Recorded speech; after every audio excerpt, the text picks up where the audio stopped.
नमस्कार दोस्तों। किरण बाई की कहानियाँ चैनल में आपका स्वागत है।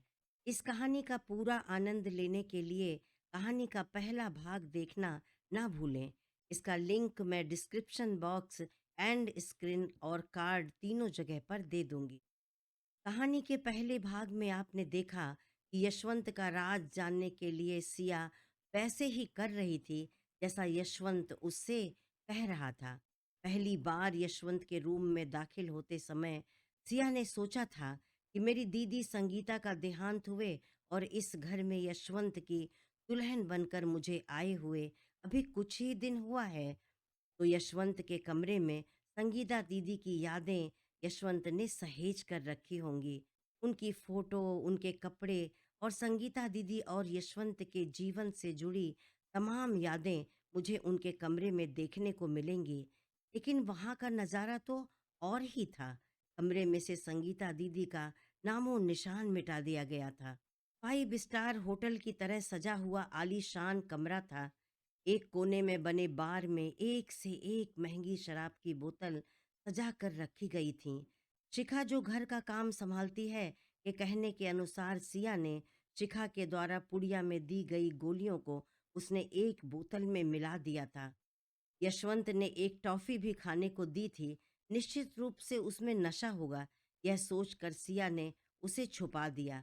एक गिलास में उसने थोड़ी सी शराब निकाली और पीने का दिखावा करते हुए बिस्तर पर बैठ गई, जिससे यशवंत आकर देखे तो समझे कि मैं नशे में हूँ। बेड पर बैठी हुई सिया अपनी दीदी संगीता को याद कर रही थी। उसका दिल रो रहा था, उसके अंदर प्रतिशोध की ज्वाला धधक रही थी। वह संगीता दीदी के गम और बदले की आग में इतना डूब गई कि उसे कमरे के चारों ओर संगीता दीदी की आवाजें सुनाई देने लगी थीं। वह बिस्तर पर ही बैठी रो रही थी। कभी लगता कि जैसे संगीता दीदी दरवाजे पर खड़ी सिया को पुकार रही हैं, कभी कह रही हैं, बाबा मुझे बचा लो। सिया बेचैन हो गई। उसे लगा कि उसके दिमाग की नसें फट जाएंगी। वह अपनी दीदी का दर्द और नहीं बर्दाश्त कर पा रही थी। उसने सोचा, जिन्होंने मेरी मासूम संगीता दीदी को इतना दर्द दिया है, मैं उन्हें नहीं छोड़ूंगी। मैं अपनी दीदी के मौत का बदला लूंगी, तभी मेरी दीदी की आत्मा को शांति मिलेगी। बस मुझे उस पल का इंतजार है जब मैं यशवंत को तड़पते हुए देखूंगी। यशवंत को कमरे में दाखिल होते हुए देखकर सिया लड़खड़ाते हुए उठी। उसके हाथ में जाम देखकर यशवंत मुस्कराने लगा। उसने गिलास की ओर इशारा करते हुए कहा, तुमने बताया ही नहीं। सिया ने नशीले अंदाज में कहा, आपने पूछा ही नहीं। आप तो अभी भी मुझसे दूर भाग रहे हैं। यह कहकर सिया ने यशवंत का हाथ पकड़कर बिस्तर पर बिठा लिया और यशवंत के होठों से गिलास लगाते हुए बोली, आज का जाम हमारी फर्स्ट नाइट के नाम। यशवंत ने एक सिप लेकर सिया को गले से लगाते हुए बोला, डार्लिंग तुम्हारा गिलास मैं अपने हाथों से फुल कर देता हूँ। यह कहकर वह गिलास में अपनी पसंद की शराब डालने चला। सिया उसकी हर हरकत पर गौर कर रही थी। यशवंत एक स्ट्रॉन्ग गिलास बनाकर लाया और बोला, बस मुझे 5 मिनट का समय दे दो, अभी गया और तुरंत आया। सिया ने नशे में झूमते हुए कहा, यशवंत तुम पिछले एक हफ्ते से उससे समय ही मांग रहे हो। और एक गहरी निगाह यशवंत पर डाली। उसे गिलास पकड़ाकर यशवंत बाहर चला गया। अब सिया पूरी तरह से सतर्क थी। घबराहट तो बहुत थी, लेकिन इरादे मजबूत थे। उसने सोचा, अब कुछ तो होने वाला है, जिससे बचने के लिए मुझे बहुत सतर्क रहना पड़ेगा। जाते जाते यशवंत दरवाजा बाहर से बंद कर गया था। करीब आधे घंटे बाद उसके कमरे का दूसरा दरवाजा धीरे से खुलता है। एक आदमी कमरे में प्रवेश करता है। कमरे में रोशनी बहुत हल्की थी, फिर भी सिया पहचान गई कि वह यशवंत नहीं है, बल्कि कोई और है। सिया का शरीर डर से सिहर गया, लेकिन फिर भी उसने हिम्मत नहीं हारी। उसका दिमाग बहुत ही तीव्रता से सोच रहा था, आगे क्या करना है। वह लड़खड़ाते कदमों से उस आदमी के पास गई, उसका हाथ पकड़कर बोली, बस यशवंत, अब मैं तुमको कहीं नहीं जाने दूंगी। तुम एक बार तो मेरे पास आओ, मैं तुम्हें सिया दीदी से ज्यादा प्यार करूंगी। वह नशे का दिखावा कर रही थी, लेकिन पूरी तरह से होश में थी। और समझ गई थी कि यशवंत ने आज की रात के लिए मुझे इसी व्यक्ति को बेचा है। सिया ने देखा कि वह एक अधेड़ उम्र का आदमी है, कुछ बेडौल शरीर वाला, गले में एक मोटी सोने की चेन जिसमें बड़ा सा हीरे का पेंडेंट चमक रहा था।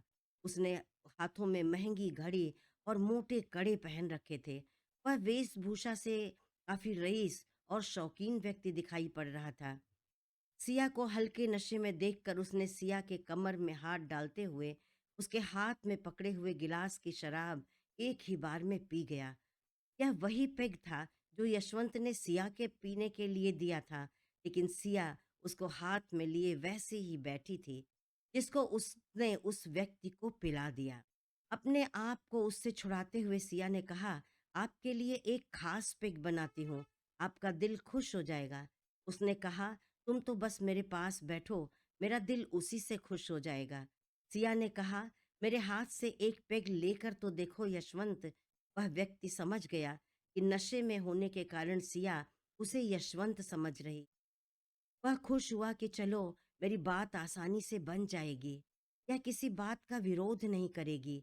सिया उस बोतल से पेग बनाकर लाई जिसमें उसने शिखा की दी हुई गोलियां मिलाई थीं और अपने हाथों से उसे पिलाने लगी।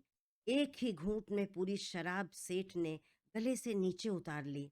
अब वह आदमी नशे में आ गया था। उसने सिया का हाथ पकड़कर अपने पास खींचते हुए कहा, मैं संगीता से बहुत प्रेम करता था। जब से मैं संगीता से मिला, उसे छोड़कर किसी और लड़की के पास कभी नहीं गया। मैंने उससे बहुत कहा कि यशवंत को छोड़कर मेरे साथ चलो, मैं तुम्हें दुनिया की सारी खुशियां दूंगा। फिर भी संगीता का दिल नहीं हासिल कर पाया। वह रोते हुए बोला, चली गई मेरी संगीता, आखिर यशवंत ने उसे मार दिया। नशा चढ़ते ही सेठ के मुख से सच्चाई अपने आप बाहर आने लगी। यह सुनते ही सिया का दिल जोर से धड़कने लगा।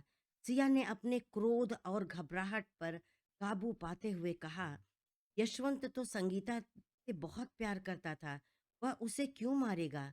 सेठ बोला, वह बस पैसे से प्यार करता है। संगीता जैसी कितनी औरतों को पहला फुसलाकर ले आया है और इस कोठे पर बिठा दिया है। सेठ जोर जोर से रोने लगा और बोला, उसके पेट में मेरा बच्चा था, वह भी मर गया, मेरी संगीता चली गई इस दुनिया से। फिर सिया को अपने करीब खींचते हुए बोला, मैं तुमसे बहुत प्यार करूंगा, तुम मेरे अलावा और किसी के पास मत जाना। इन सब बातों से सिया को कोई लेना देना नहीं था, फिर भी वह किसी तरह से उस सेठ को अपनी बातों में उलझाकर उसे शराब पिलाकर सुला देना चाहती थी। वैसे भी वह सिया को मानसिक रूप से बीमार ही लग रहा था। जब वह नशे में डूब गया तो सिया ने उसे और शराब पिलाई। वह पूरी तरह से बेहोश होकर बिस्तर पर गिर गया, खर्राटे लेने लगा। सिया की आंखों से नींद कोसों दूर हो चुकी थी। उसकी घबराहट और डर अभी खत्म नहीं हुआ था। अब वह सोच रही थी कि कहीं यह सेठ होश में ना आ जाए और मेरे साथ कोई जोर जबरदस्ती करने की कोशिश करे। सुबह यशवंत इसे इस हालत में देखेगा तो मेरे साथ ना जाने कैसा व्यवहार करेगा। इसी उधेड़ बुन में उलझी हुई सिया सुबह का इंतजार कर रही थी। आज की रात बहुत लंबी हो गई थी। सिया की बेचैनी बढ़ती जा रही थी। वह समझ नहीं पा रही थी कि शिखा के ऊपर भरोसा करके उसने अपना संदेश भेज तो दिया, पता नहीं आगे क्या होगा। उसका संदेश पहुंचेगा या कहीं शिखा भी यशवंत की साजिश में शामिल ना हो। यह सोचते ही उसकी घबराहट और बढ़ गई, लेकिन शिखा पर इस समय भरोसा करने के अलावा उसके पास और कोई चारा भी तो नहीं था। सुबह हुई तो सिया सेठ के बगल ही पलंग पर लेट गई और आने वाले समय का इंतजार करने लगी। करीब 10 बजे यशवंत कमरे में दाखिल हुआ। सिया ने अनजान बनते हुए दौड़कर यशवंत का हाथ पकड़ लिया और रोते हुए बोली, यशवंत, यह आदमी मेरे कमरे में कैसे आया? यह मेरे साथ बहुत गलत व्यवहार कर रहा था। मैं बहुत घबरा गई थी। मैंने तुम्हें बहुत आवाज लगाई, दरवाजा पीटती रही। कहाँ चले गए थे यशवंत? इन दरवाजों को बाहर से किसने बंद किया? जवाब दो यशवंत। यशवंत ने गुस्से से उसका हाथ झटकते हुए बोला, यह अभी तक क्यों सो रहे हैं? सिया जोर जोर से रोने का और घबराने का नाटक कर रही थी। यशवंत ने उसे कंधे से पकड़कर झकझोरते हुए गुस्से में चिल्लाया, मेरी बात का जवाब दो। सिया ने रोते हुए उत्तर दिया, मैंने शराब पी थी तो मुझे देखकर इसने भी शराब पीनी शुरू कर दी। जबरदस्ती मुझे भी और शराब पिलाई। यह मेरे साथ जोर जबरदस्ती करने की कोशिश कर रहा था। नशे में संगीता दीदी के बारे में जाने क्या क्या बड़बड़ा रहा था। मुझे नींद आ गई तो मैं सो गई थी। फिर सिया ने कस कर यशवंत का हाथ पकड़ा और गुस्से में चिल्लाई, इसका मतलब तो तुम यह जानते हो कि यह कौन है? यह आदमी मेरे कमरे में कैसे आया यशवंत? यहाँ पर तो तुम्हें होना चाहिए था। तुम कहाँ चले गए थे? इसकी हिम्मत कैसे हुई मेरे कमरे में आने की? सिया गुस्से से पागल हुई चिल्ला रही थी। यशवंत ने उसको पकड़कर खींचते हुए अपने से अलग किया और एक गंदी सी गाली मुंह से निकालते हुए बोला, उससे ज्यादा होशियारी करने की कोशिश मत करना। सब समझता हूँ। तुम शक्ल से जितनी भोली दिखती हो, वास्तव में उतनी हो नहीं। हाँ, इसे मैंने ही भेजा था। इस बेवकूफ ने तो नशे में तुझे बहुत कुछ बताया होगा। तो कान खोल के सुन ले। मैंने तुझे एक रात के लिए इसके हाथों बेचा था। सिया जोर से चिल्लाई, यशवंत, जबान संभाल कर बात करो। तुम मेरे पति हो, मुझे कैसे किसी के हाथों बेच सकते हो? सब कुछ जानते हुए भी सिया अनजान बनकर यशवंत से सवाल पूछ रही थी। वह यशवंत के मुंह से सच्चाई जानना चाहती थी कि क्या जो कुछ शिखा ने उसे बताया वह सच है। यशवंत ने कहा, मैं किसी का पति नहीं हूं। तेरे ऊपर तो उसी दिन से मेरी निगाह थी जिस दिन मैंने तुझे पहली बार देखा था। सिया के चेहरे पर हाथ फिराते हुए बोला, तेरा रंग रूप किसी परी से कम नहीं है। तेरे लिए तो इस सेठ से मैंने मुंह मांगी कीमत वसूल की थी। सिया ने घृणा से अपना हाथ छुड़ाते हुए कहा, इतने नीच हो तुम। मैं तुम्हारी पत्नी की बहन थी। मेरे विषय में तुम ऐसा कैसे सोच सकते हो? यशवंत ने बड़ी ढिठाई से हंसते हुए कहा, मेरी जान, तू तो मेरी मनी बैंक है। तुझसे क्या छुपाना? संगीता भी मेरी बीबी नहीं थी। मैं उससे प्यार नहीं करता था। वही जबरदस्ती मेरे गले पड़ गई थी। तो क्या करें? यह जो सेठ आया था ना रात में, संगीता का असली प्रेमी तो यही था। संगीता के मरने के बाद पागल सा हो गया। जब से मैंने तुम्हारी बात बताई तो यह कोई भी कीमत देने के लिए तैयार हो गया। रही बात संगीता की, तो उसने मेरी बात नहीं मानी और मुझे धोखा देकर प्रेग्नेंट हो गई। मेरे लिए वह मुसीबत बन गई थी, इसलिए मैंने उसे रास्ते से हटा दिया। सिया ने दौड़कर यशवंत का कॉलर पकड़ लिया। उसे धक्का देते हुए बोली, तुमने मेरे मम्मी पापा को धोखा दिया है। यशवंत, मेरी दीदी को और मेरे साथ भी छल किया है। मैं तुम्हें नहीं छोड़ूंगी। तुम मेरी दीदी के कातिल हो। मैं तुम्हारी जान ले लूंगी। यशवंत ने कस कर सिया को गले से पकड़ लिया। सिया छुड़ाने के लिए छटपटाने लगी।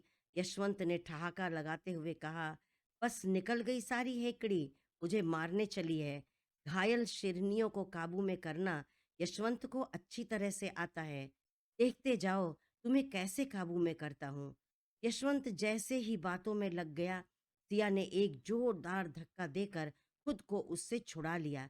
सिया ने धमकाते हुए कहा, मैं पुलिस को बुलाऊंगी। तुम्हारी करतूतें सबको बताऊंगी। तुम्हारे मम्मी पापा को भी और अपने मम्मी पापा को भी। तुम्हें तुम्हारे किए की सजा दिलाऊंगी। छोड़ूंगी नहीं तुम्हें यशवंत। वह राक्षसों की तरह हंस रहा था। सिया को पकड़कर घसीटते हुए दूसरे कमरे में ले गया। वहां से उसने किसी को फोन किया और उस सेठ को कमरे से बाहर ले जाने को कहा। थोड़ी देर बाद मुझे वापस अपने कमरे में लेकर आया। मुझे बेड पर पटकते हुए यशवंत ने कहा, मेरा साथ दोगी तो ऐशो आराम की जिंदगी बिताओगी, और जरा भी चालाकी की तो तुम्हारा भी वही हश्र होगा जो संगीता का हुआ। देखा तुमने कितनी आसानी से उसे तुम्हारे ही घर ले जाकर मौत की नींद सुला दिया, और किसी को कानो कान खबर भी नहीं लगी। और तुम्हारे पापा तुम्हारी बात कभी नहीं मानेंगे। मैंने उनको 50 लाख रुपए उधार दिए हैं, या यूं समझ लो तुमको खरीदा है। सिया एक दरिंदे का सामना कब तक कर सकती थी? वह थक कर पस्त हो चुकी थी। रोते हुए कहा, मेरे पास मम्मी जी को भेज दो। मुझे बहुत डर लग रहा है। यशवंत ने उसे धमकाते हुए कहा, अब इस कमरे के दीवारों के बाहर तुम्हारी जिंदगी नहीं है। जब तक मेरी बात नहीं मान लेती, इसी में कैद रहोगी। इस कमरे से बाहर निकलने का तुम्हारे पास कोई रास्ता नहीं है। सिया ने कराहते हुए पूछा, तुम मुझसे क्या चाहते हो यशवंत? यशवंत ने कहा, वह सेठ तुम्हारा दीवाना हो गया है, तुम्हें पाना चाहता है। आज फिर वह तुम्हारे पास आएगा। जैसा वह चाहता है तुम चुपचाप उसकी हर बात मानोगी। तुमको मैं उसी के लिए लाया हूं, इसीलिए आज से उसे ही अपना पति समझना। सिया तड़पते हुए बोली, ऐसा हरगिज नहीं हो सकता। यशवंत ने कहा, अभी तुम्हारी अकड़ बाकी है, मैं निकालूंगा तुम्हारी अकड़। यह कहते हुए उसने उसे बिस्तर पर पटक कर बाहर चला गया। कमरे से बाहर जाने वाले दोनों दरवाजे बाहर से बंद थे। सिया चुपचाप बहुत देर तक वैसे ही पड़ी रही। अब वह सोच रही थी, इसके बाद क्या होगा? कैसे पता चले कि उसका संदेश उसको मिला कि नहीं? उसे मैंने इतने खतरे में क्यों डाल दिया? घबराहट से उसकी जान निकली जा रही थी कि अपने आप को कैसे बचाए। लेकिन वह अपने मन में यह निश्चय कर चुकी थी कि चाहे मेरी या मेरे हाथों किसी और की जान भी चली जाए, लेकिन वह खुद को इन दरिंदों के सुपुर्द नहीं करेगी। वह चुपचाप बिस्तर पर पड़ी भगवान को याद कर रही थी। उसको कमरे में लेटे लेटे शाम हो गई, लेकिन ना तो कोई उस कमरे में आया, ना ही किसी ने उसे खाना पूछा। वहां पर कल के फल मेवा और कुछ मिठाई आदि रखे हुए थे। उसने सोचा, यदि दिन भर भूखी रही तो शाम तक वैसे ही बेहाल हो जाऊंगी, इसलिए उनमें से कुछ फल निकाल कर खा लिया। क्योंकि इन लोगों से लड़ने के लिए शरीर में ताकत की जरूरत थी। शाम होते ही घर के अंदर की ओर वाला दरवाजा खुला। उसने देखा कि चिखा खाने का कुछ सामान और उसके लिए नए कपड़े लेकर कमरे में दाखिल हुई। उसको देखते ही सिया रोते हुए उठकर उसकी ओर दौड़ी, लेकिन शिखा ने इशारे से उसे रोक दिया। सामान रखकर कमरा ठीक करने लगी। थोड़ी ही देर में यशवंत भी कमरे में दाखिल हुआ। उसके हाथ में शराब की कुछ बोतल थी। उसने शिखा से कहा, यहाँ पहले की कुछ बॉटल्स जो सेठ जी को पसंद है, उन्हें हटाकर उसकी जगह यह बोतल रख दो। शिखा ने वैसा ही किया। सिया उठ खड़ी हुई और गुस्से में कहा, यशवंत, तुम अपने मकसद में कामयाब नहीं हो सकते। मैं किसी को भी अपने नजदीक नहीं आने दूंगी। यशवंत ने कहा, क्या कर लोगे? सिया ने कहा, मैं पुलिस को फोन कर दूंगी। यशवंत ने उसका मजाक उड़ाते हुए कहा, बेवकूफ लड़की, तू भूल गई है जिस दिन तू इस कोठी में दाखिल हुई थी, मैंने उसी दिन बहाने से तेरा मोबाइल तुझसे ले लिया था। सिया सोचने लगी, जिस दिन वह पहली बार अपने कमरे में दाखिल हुई थी और यशवंत बच्ची को लेकर उसके पास आया था। जब वह उठने लगा तो उसका मोबाइल उसकी जेब से गिरकर टूट गया था। उसने सिया से कहा, सिया प्लीज अपना मोबाइल देना, मुझे तुम्हारे पापा से जरूरी बात करनी है।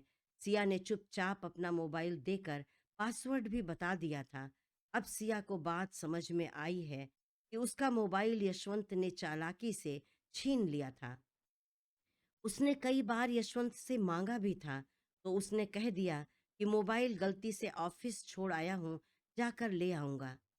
सिया ने कहा, यशवंत, मैंने माना कि तुम बहुत ही चालाक और वहशी दरिंदे हो, लेकिन सबके पाप का घड़ा भरता है, तुम्हारा भी भरेगा। और जो हम सबसे ऊपर है ना, वह भगवान तुम्हें जरूर सजा देगा। यशवंत ने इतनी जोर से सिया की बाजू पकड़ी कि सिया की हल्की सी चीख निकल गई। यशवंत ने कहा, इस समय तो तुम्हारा भगवान मैं ही हूं, इसलिए जैसा कहता हूँ चुपचाप वैसा ही करो।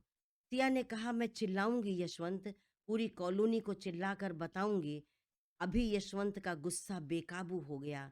उसने पीछे से कसकर सिया के बाल पकड़ते हुए कहा, शिखा, बता दो इसे कि इस कोठी के बाहर निकलने से पहले आवाज अपना दम तोड़ देती है। किसी की आवाज में इतना दम नहीं है कि वह इन कोठी की दीवारों को लांघ कर बाहर जा सके। और यदि तूने ज्यादा हिम्मत दिखाई तो तू भी इसी कोठी के अंदर अपना दम तोड़ देगी। अब शिखा ने जोर से सिया को पकड़ा और बोली, सर, आप क्यों परेशान होते हैं? मैं इसे संभाल लूंगी और समझा भी दूंगी। यशवंत गुस्से में यह कहते हुए बाहर निकल गया कि शिखा, इसे बता दो, आज इसने सेठ जी के आगे कोई भी बदसलूकी किया तो मैं इसे जिंदा नहीं छोड़ूंगा। वास्तव में यशवंत डरा धमका कर सिया की हिम्मत तोड़ना चाहता था, जिससे वह चुपचाप उसकी बात मान ले। शिखा ने इशारे से सिया को रोक लिया। यशवंत बाहर से दरवाजा बंद कर चुका था। शिखा ने सिया से कहा, जब तक मैं कमरा ठीक करती हूँ, आप अच्छी तरह से नहाकर आ जाइए। हमारी बात मानने के अलावा आपके पास और कोई चारा नहीं है। सिया उसका इशारा समझ रही थी। शिखा ने उसे ले जाकर वॉशरूम में पहुंचा दिया। जल्दी ही सिया नहाकर बाहर निकल आई तो शिखा उसको कपड़े पहनाने के लिए उसके करीब आई। बहुत ही धीमी आवाज में उसके कान के पास बोली, हिम्मत रखना, आपका संदेश सही जगह पर पहुंचा दिया है। यदि वहां से कोई सहायता नहीं मिली तो आज हम भी कुछ बड़ा फैसला लेंगे। मैं अकेली नहीं हूँ, मेरे साथ एक बहुत ही ताकतवर इंसान है। हम आज तुम्हें बचाएंगे और इनको इनके अंजाम तक पहुंचाएंगे। बस तुम कल की तरह आज भी कुछ देर संभाल लेना। सिया ने बहुत ही धीरे से हाँ कहा। अपना काम करके शिखा चली गई और सिया अपने दिमाग में बचने की प्लानिंग करने लगी। उसे आज संगीता की बच्ची की भी बहुत याद आ रही थी। वह सोच रही थी कि मेरा पता नहीं क्या होगा, आज मैं बचूंगी या नहीं।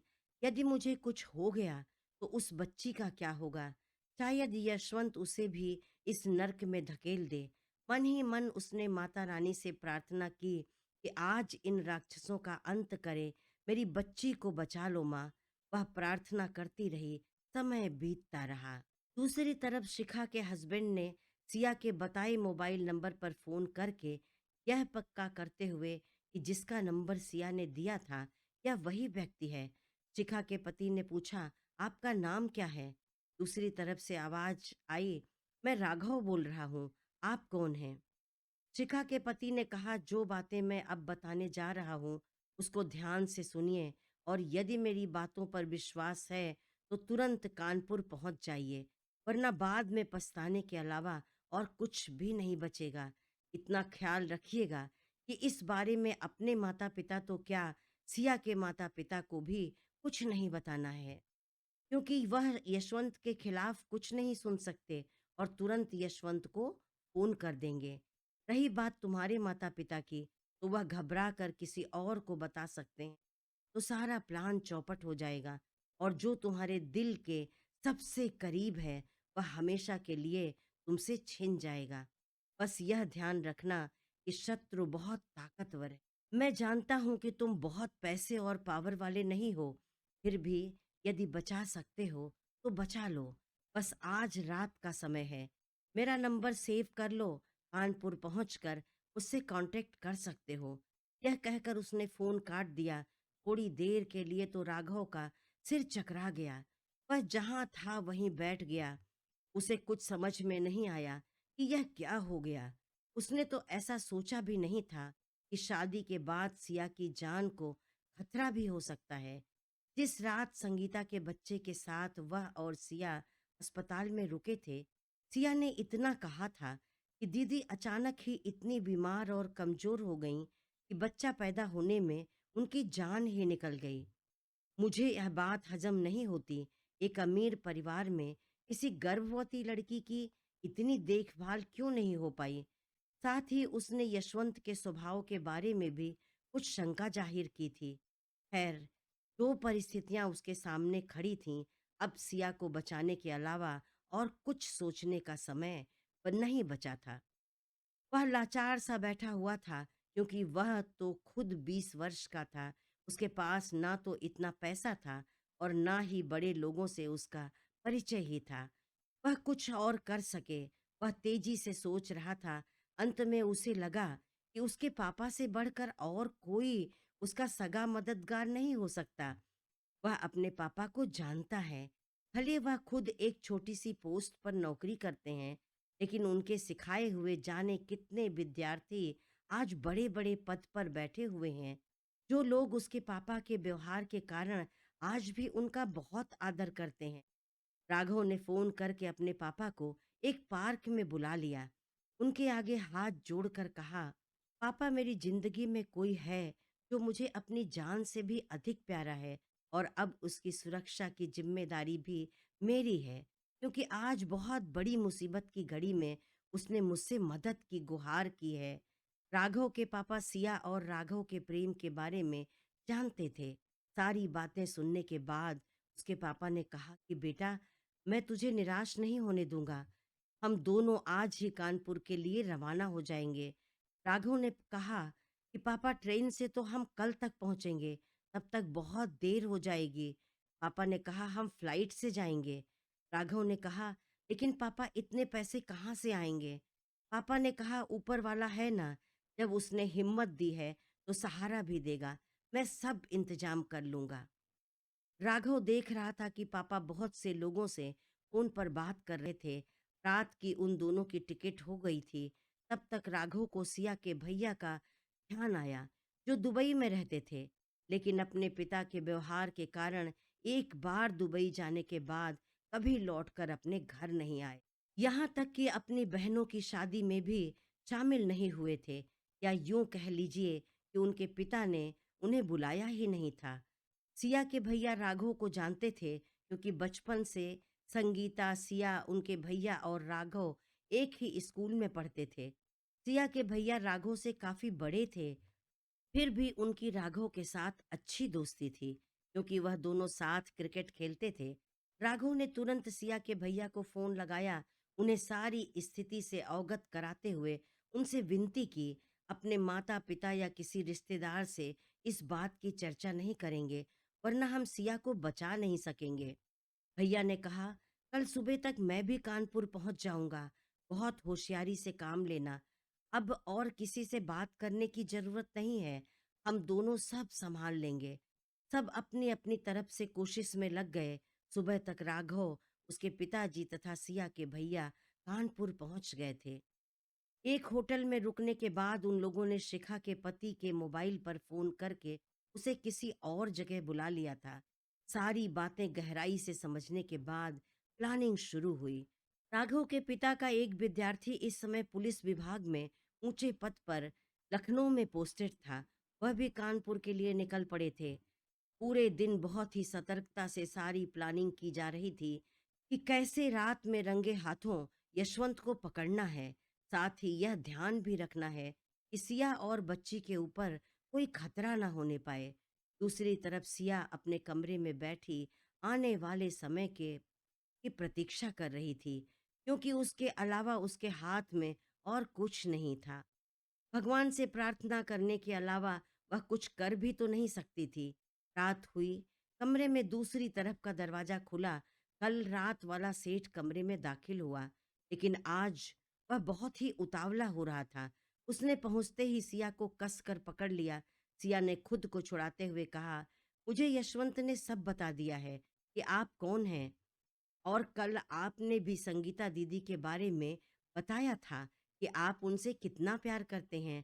आप बैठिए, मुझे आपसे संगीता दीदी के बारे में बहुत सारी बातें करनी है।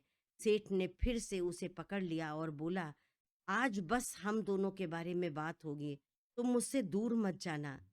सिया ने कहा, बैठिए, मैं आपके लिए एक अच्छा सा पेग बना कर ले आती हूँ। सेठ ने कहा, शराब तो बहुत पी है, आज मुझे तुम्हारा नशा करना है। सिया ने कहा, मैं आपके पास ही हूँ, आप धैर्य रखिए। सेठ ने कहा, तुमको देखकर किसका मन काबू में रह सकता है, इधर मेरे पास आओ। ऐसा कहकर उसने सिया को कसकर अपने पास खींच लिया। सिया को समझ में नहीं आ रहा था कि अब वह क्या करे। अब तो वह सेठ उसके साथ जोर जबरदस्ती पर आमादा है। वॉशरूम का बहाना बनाकर सिया थोड़ी देर के लिए उससे दूर हो गई। थोड़ी देर बाद वह जोर जोर से वॉशरूम का दरवाजा खटखटाने लगा। सिया जितनी देर लगा रही थी, वह सेठ बेकाबू होता जा रहा था। सिया को लगा कि अब मैं क्या करूं, अब तो स्थिति उसके हाथ से निकल रही है। अब मुझे खुद ही अपना बचाव करना पड़ेगा। अपने अंदर पूरी हिम्मत बांधकर वह वॉशरूम से बाहर निकली। सेठ उसे पकड़ने के लिए दौड़ा, वह भागने लगी। छीना झपटी में सिया उस टेबल से जा टकराई जहां शराब की बोतल रखी थी। तेज आवाज के साथ टेबल पलट गई। अब सिया ने एक टूटी हुई बोतल अपने हाथ में पकड़ ली थी। उसने सेठ को धमकाते हुए कहा, मेरे पास आने की कोशिश करोगे तो जान से हाथ धो दोगे। मुझे कमजोर मत समझना। तुम्हें काबू में करने की ताकत है मुझ में। उस कमरे में दो दो हिडन कैमरे ऑन थे, एक यशवंत का और एक किसी और का, जो इस पूरी घटना पर निगरानी रख रहा था। दरवाजा खोलकर यशवंत कमरे में दाखिल हुआ। उसके हाथ में पिस्तौल थी। उसने सिया से कहा, मैंने तुमको बहुत समझाया था, लेकिन तुम एक नादान लड़की हो, इसलिए संगीता के जितनी जिंदगी भी नहीं जी पाई। सॉरी सिया, मैं मजबूर हूँ। तुम्हें जिंदा रखने का खतरा मैं मोल नहीं ले सकता। अचानक से सेठ सिया से लिपट गया और चिल्लाने लगा, नहीं यशवंत, तुम इसे नहीं मारोगे। उसके ऊपर मानो हवस का भूत सवार था। वह पागल सा हो गया और सिया को बचाने के लिए चिल्ला रहा था। यशवंत समझ नहीं पा रहा था कि क्या करे। वह बार बार सेठ को दूर हटने की हिदायत दे रहा था। सिया ने सेठ को धक्का देकर खुद को छुड़ा लिया। सेठ सिया को पकड़ने दौड़ा। यशवंत कमरे में सेठ को पकड़ने के लिए आगे बढ़ा। तब तक उसके पीछे से दरवाजे की तरफ एक हाथ प्रकट हुआ। उसमें पिस्तौल थी, जिसे बस सिया ने देखा। एक सेकंड में सिया की ओर गोली चली। सिया ने तेजी से सेठ को अपने आगे खींचा। गोली सीधी सेठ के माथे पर लगी थी। यशवंत ने घबरा कर दरवाजे की ओर देखा। वहां पर उसके पापा हाथ में पिस्टल लेकर खड़े थे। उसने चिल्लाकर कहा, पापा, यह क्या किया आपने? आप हमेशा मुझे किसी बड़ी मुसीबत में फंसा देते हैं। अब इसको हम कैसे ठिकाने लगाएंगे? उसके पापा ने कहा, जैसे इस लड़की को ठिकाने लगाएंगे। यशवंत के पापा ने कस कर सिया को अपने एक हाथ से पकड़कर दबोच लिया था। सिया बचने के लिए छटपटा रही थी। यशवंत के पापा ने सिया को कसते हुए कहा, बड़ा दम है तुझ में। मैं पहले से ही समझ रहा था कि तुम मासूम नहीं हो और इतनी आसानी से काबू में भी नहीं आएगी। इसीलिए मैं तेरी निगरानी में लगा था।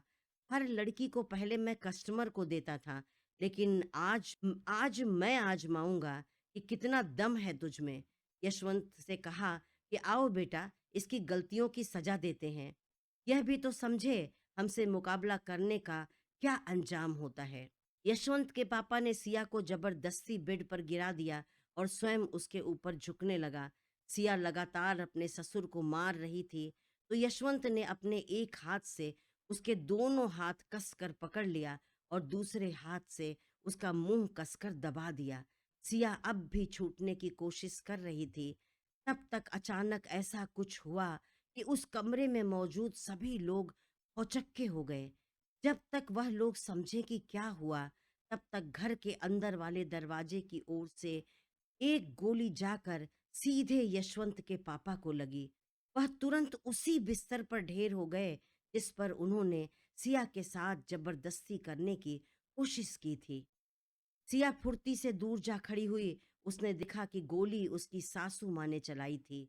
उसे समझते देर ना लगी कि सारा माजरा क्या है। उसका साथ देने वाली तीसरी और कोई नहीं, उसकी सासू माँ है, जो बात बात पर रो देने वाली एक सीधी सादी महिला है और आज रणचंडी का रूप धरकर पापियों को सजा देने खड़ी है। यशवंत ने अपने पापा को गोद में उठाकर खड़े होते हुए कहा, यह आपने क्या किया मम्मी? आपने पापा को गोली मार दी।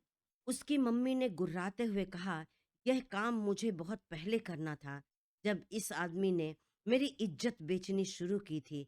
संगीता ने हिम्मत नहीं की, इसलिए मैं चाह कर भी उस बच्ची को नहीं बचा पाई। लेकिन सिया तो हिम्मत वाली निकली। तुम दोनों का खेल खत्म हो गया यशवंत। थोड़ी ही देर में पुलिस यहाँ रेड डालने वाली है। यशवंत ने एक हाथ से अपने पापा को कंधे पर डाला और दूसरे हाथ को सिया के गले में डालकर उसकी कनपटी से पिस्तौल सटाते हुए कहा, मम्मी, मेरे सामने से हट जाओ, वरना मैं कुछ नहीं सोचूंगा। इस लड़की को और तुमको दोनों को गोली मार दूंगा। उसकी मम्मी ने कहा, आज तेरे सामने वह सीधी सादी मम्मी नहीं खड़ी है। मैं भी आज कुछ नहीं सोचूंगी। हथियार डाल दे। मुझे पता है कि इस राह पर लेकर तुझे तेरा पिता ही आया है, लेकिन तूने भी कम जुर्म नहीं किए हैं। तुम मेरे बेटे हो, इसलिए तुमको एक मौका दे रही हूँ, अपने आप को पुलिस के हवाले कर दो। यशवंत भागने की कोशिश करने लगा, तब तक दूसरी ओर का दरवाजा खुला और डीसीपी साहब ने कमरे में प्रवेश किया और बोले, कोई भी यहाँ से भागने की कोशिश नहीं करेगा, वरना गोली मार दी जाएगी। यशवंत सिया के ऊपर गोली चलाने वाला था कि राघव ने आगे बढ़कर यशवंत के हाथ से पिस्तौल छीन लिया। सिया के भैया ने सिया को संभाला, वह रोते हुए अपने भैया के गले से लग गई। इंस्पेक्टर साहब ने यशवंत और उसकी मम्मी दोनों की पिस्टल जब्त कर ली। उन लोगों को लेकर बैठक में आ गए। यशवंत की मम्मी ने बयान दिया, जब वह कम उम्र की थीं, तो यशवंत के पापा के बहकावे में आकर उनके साथ अपने माता पिता का घर छोड़कर भाग आई थीं। उस समय उनके पास इतना पैसा नहीं था। यशवंत का पिता बहुत ही शराबी और जुआरी था। एक दिन वह मुझे भी दांव पर लगा बैठा और हार गया। उस दिन पहली बार उसने मुझे किसी दूसरे के हवाले किया था। मैं छोटी उम्र की थी, नासमझ और कमजोर थी, इसलिए रोज ही मेरे साथ यह होने लगा और मैं कुछ ना कर पाई, बस रोती रहती और इस जानवर आदमी के सामने मिन्नतें करती रहती। फिर यशवंत मेरे पेट में आ गया। इसके पिता ने बहुत कोशिश की, बच्चे को मेरे पेट में ही मार दे, लेकिन डॉक्टर ने मना कर दिया। अब मैं तो प्रेग्नेंट थी, तो उसकी कमाई बंद हो गई, इसलिए वह दो लड़कियों को और कहीं से उठाकर ले आया। मैं फिर प्रेग्नेंट हुई, मुझे एक बेटी पैदा हुई। धीरे धीरे उसका धंधा बढ़ने लगा और यह छोटा सा घर कोठी बन गया। यशवंत बड़ा हुआ तो वह भी अपने पिता की राह पर ही चल पड़ा। डीसीपी साहब ने पूछा, आपकी बेटी कहाँ है? यशवंत की मम्मी ने रो अपने पति की ओर इशारा करते हुए कहा, उसे भी 13 वर्ष की उम्र में ही यह आदमी मुझसे छीन कर ले गया। उसे कहाँ रखा है मुझे नहीं मालूम। उसके बाद वह मुझे कभी नहीं मिली। हम एक कैदी की तरह सारे सुख साधन के साथ इस घर में कैद थे। शिखा की ओर हाथ दिखाते हुए उन्होंने कहा, इस लड़की को भी ऐसे ही यहाँ लाया गया था। शिखा ने यशवंत का पैर पकड़ते हुए अब कहा, मेरा बेटा कहाँ है यशवंत? अब तो बता दो। सर, इसने मेरे बेटे को मुझसे छीन लिया है, प्लीज मुझे मिला दीजिए। यशवंत की मम्मी ने कहा, बेटा तुम चिंता मत करो, मैं जानती हूँ तुम्हारा बेटा कहाँ है। मैंने पहले ही तुम्हें इसलिए नहीं बताया क्योंकि मैं जानती थी कि तुम माँ हो, अपने ऊपर काबू नहीं रख पाओगी और बेटे से मिलने की कोशिश में मारी जाओगी। उन्होंने कहा कि डीसीपी साहब, धीरे धीरे यशवंत और उसके पिता को मुझ पर भरोसा हो गया था कि मैं और शिखा कमजोर औरतें हैं, हम इनका विरोध नहीं कर पाएंगे। हम दोनों ने इसी बात का फायदा उठाया। हमने सोच लिया कि अब बस, अब चाहे जो हो जाए, हम सिया को संगीता की तरह मरने नहीं देंगे। शिखा ने कहा कि सर, इस कोठी की तलाशी लीजिए। शरीफों की कॉलोनी में बसी यह कोठी नहीं, बल्कि एक मॉडर्न कोठा है, जहां पर शराफत की आड़ में बैठकर तमाम लड़कियों को कैद करके ये धंधा करवाता है। बड़े लोगों की कॉलोनी है, किसी को किसी के बारे में जानने की फुर्सत नहीं है, इसीलिए इसका जुर्म अभी तक छिपा हुआ है। राघव के पापा ने यशवंत को धिक्कारते हुए कहा, पैसे के लिए इतना गिर गए हो कि अपने घर की महिलाओं को भी बेच देते हो। उनकी इज्जत बचाने के लिए तो मर्द अपनी जान पर खेल जाते हैं। नामर्द हो तुम लोग। यशवंत सर झुकाकर जमीन पर बैठा था। थोड़ी देर में कोठी से बरामद की गई लड़कियां वहां पर लाई गईं, जिनमें से अधिकतर हल्के नशे में थीं। उन्हीं में अपनी बेटी को देखकर यशवंत की मम्मी की चीख निकल गई। इतने वर्षों के बाद बेटी को इस हालत में देखकर वह बेहाल हो गई। अपनी बेटी को गले से लगाकर वह बिलख बिलख कर रोने लगी। वह कहती जा रही थी, मेरी बेटी इसी दीवार के उस तरफ थी, लेकिन इतने वर्षों में मुझे भनक भी नहीं लगी। मैं दिन रात अपनी बेटी के लिए तड़पती थी, लेकिन इन सब ने मुझे मिलने नहीं दिया। इन्होंने मेरी हिम्मत इतनी तोड़ दी थी कि मैं कुछ सवाल ही ना कर सकूं। डीसीपी साहब, अब देखिए कि एक औरत जब बगावत पर आती है तो बड़े बड़े तूफान से टकरा जाती है, और हम यह भी जानते थे कि राघव हमारी मदद के लिए जरूर आएगा। टीसीपी साहब ने राघव के पापा को आगे करते हुए कहा, जो कुछ भी सहायता हम कर पाए वह इन्हीं सर के कारण कर सके। यदि हम यहाँ ना पहुंचे होते तो बिना सबूत के ऐसे अपराधियों से टकराने की हिम्मत तो कई बार प्रशासन भी नहीं कर पाता, क्योंकि यह बहुत शातिर होते हैं और इनकी पहुंच बहुत ऊंची होती है। राघव ने अपने पापा को गले से लगाया और उन्हें धन्यवाद बोला। डीसीपी साहब ने यशवंत की मम्मी से कहा, यद्यपि आपने लाइसेंसी रिवॉल्वर से गोली चलाई है, लेकिन फिर भी गोली तो चली है, इसलिए मुझे आपको भी हिरासत में लेना पड़ेगा। यशवंत की मम्मी ने मुस्कुराते हुए कहा, अब मुझे अपनी जिंदगी की कोई परवाह नहीं है। मैं आपके साथ चलने को तैयार हूँ। मैं ये जानती हूँ कि शिखा का बेटा जो है वह यशवंत का ही बेटा है, इसलिए शिखा मेरी बहू है।